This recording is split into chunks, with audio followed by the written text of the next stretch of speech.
शुभ सकाळ सर्वांना. चला आज आपण कारल्याच्या काळ्या मसाल्याची भाजी बनवूयात. गोल गोल कारले कापून घेतले मी. त्याला थोडंसं लिंबू आणि मीठ लावून थोडंसं पिळून त्याला तेलामध्ये चांगलं परतून घेतलं आहे. हरभऱ्याची डाळ भिजत घातली आहे. काळ्या मसाल्याचं तिखटही काढून घेतलं आहे.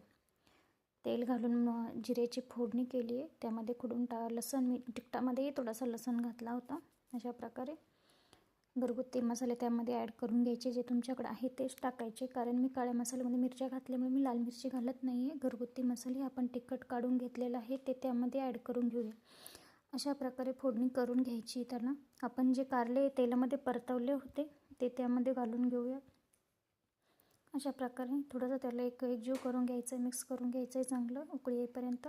आणि जी डाळ भिजत घातली तीही नंतर त्यामध्ये टाकून घ्यायची आहे.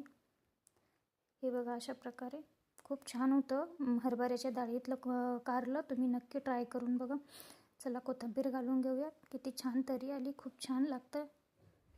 अशा प्रकारे आपलं कारल्याची भाजी थोडीशी उकळी येईपर्यंत ठेवायची आहे. हे बघा किती छान. अशा प्रकारे आपली भाजी रेडी.